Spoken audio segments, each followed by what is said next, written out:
السلام علیکم ناظرین، پھر سے ایک نئے ویڈیو میں آپ کا خیر مقدم ہے۔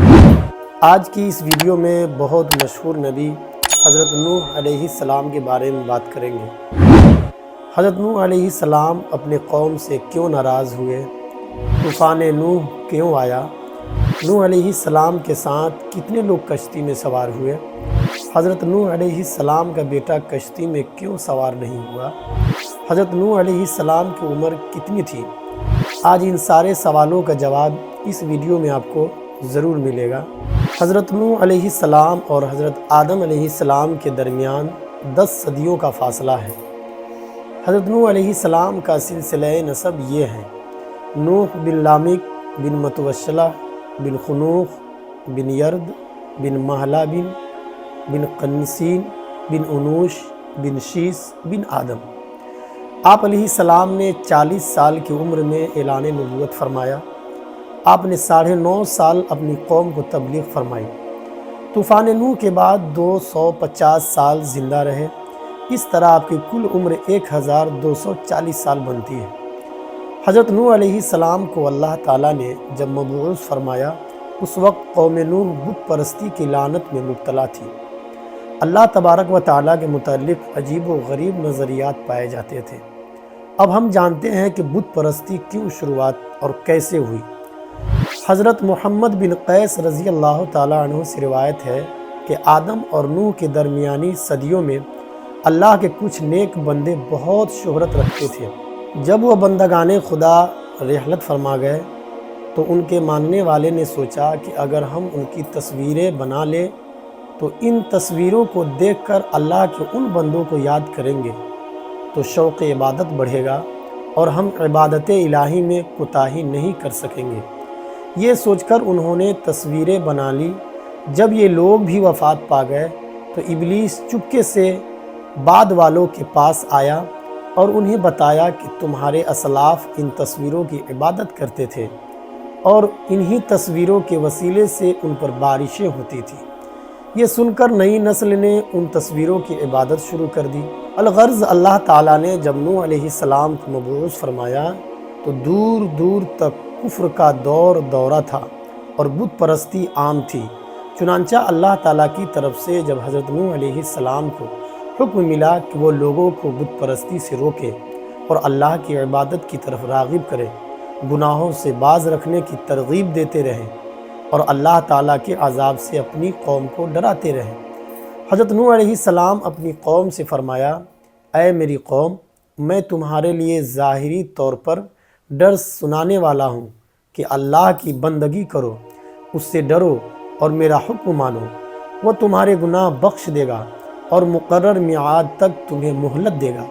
بے شک اللہ کا وعدہ جب آتا ہے بتایا نہیں جاتا، کاش تم جانتے۔ حضرت نوح علیہ السلام کی تبلیغ کے باوجود آپ علیہ السلام کی قوم پر ذرا بھی اثر نہ ہوا۔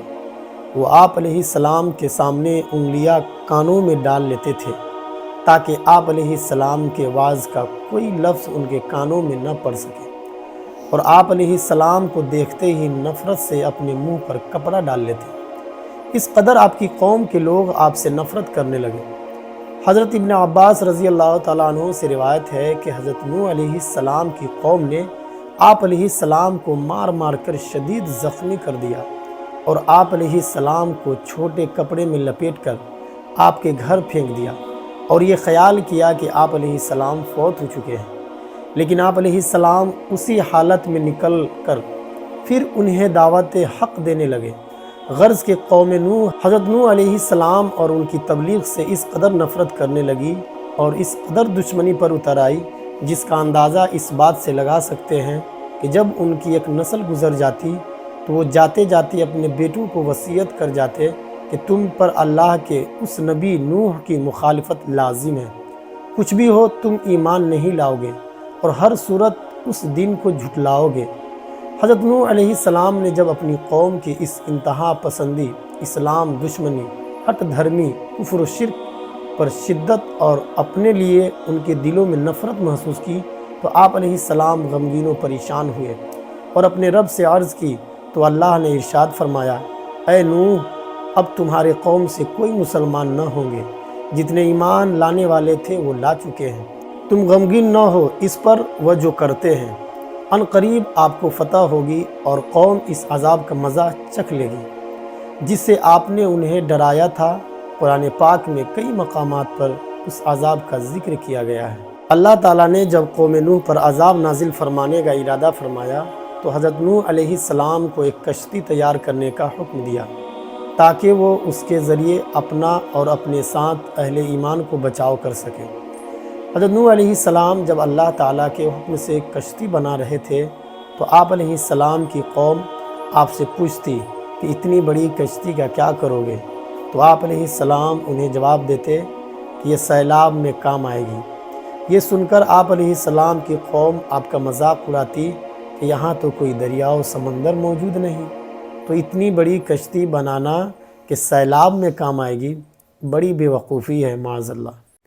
کشتی نوح کی لمبائی 450 فٹ اور چوڑائی 75 فٹ اور اونچائی 45 فٹ۔ یہ کشتی ساگوان کی لکڑی سے تیار کی گئی تھی جس کے تیار کرنے میں 2 سال لگے۔ یہ کشتی 3 منزلہ تھی۔ کشتی میں سوار وہی لوگ تھے جو آپ پر ایمان لائے تھے۔ آپ علیہ السلام کے 3 بیٹے اور تینوں کی زوجہ اور خود نوح علیہ السلام اور آپ کی زوجہ، یعنی گھر کے 8 افراد، باقی 70 افراد اور تھے جو اہل ایمان تھے۔ حضرت نوح علیہ السلام کا چوتھا بیٹا جس کا نام کنعان تھا جو منافق تھا، حضرت نوح علیہ السلام نے جب اسے اپنے پاس بلایا تو اس نے کہا میں کسی پہاڑی کے پناہ لے لوں گا، وہ مجھے بچا لے گا۔ حضرت نوح علیہ السلام اپنے بیٹے کنعان کے حق میں دعا کی تو اللہ تعالیٰ نے منع فرمایا کہ وہ منافق ہے۔ طوفان نوح میں آپ علیہ السلام کا بیٹا کنعان اور ایک زوجہ بھی غرق ہوئی۔ اللہ تبارک و تعالیٰ کی جانب سے نازل شدہ یہ زبردست طوفان جب کافروں کو غرق کر چکا تو اسے تھم جانے کا حکم دیا گیا۔ چنانچہ بارش رک گئی اور کشتی جودی پہاڑ پر جا کر ٹھہر گئی۔ اس میں موجود سارے لوگ محفوظ رہے اور 10 محرم کو سارے لوگ کشتی سے باہر آئے۔ حضرت نوح علیہ السلام کے بعد جتنے اہل ایمان تھے کسی کی نسل نہیں چلی روئے زمین پر۔ بسنے والے تمام انسانوں کا تعلق نوح علیہ السلام کے تینوں بیٹوں سے ہے جن کا نام سام، حام اور یاقوت بتائے جاتے ہیں۔ ناظرین، یہ تھی ایک مختصر سی بات حضرت نوح علیہ السلام کے بارے میں۔ اگر آپ کو یہ ویڈیو اچھی لگے تو اس چینل کو سبسکرائب کریں، ویڈیو کو لائک کریں اور اپنے دوستوں کے ساتھ شیئر ضرور کریں۔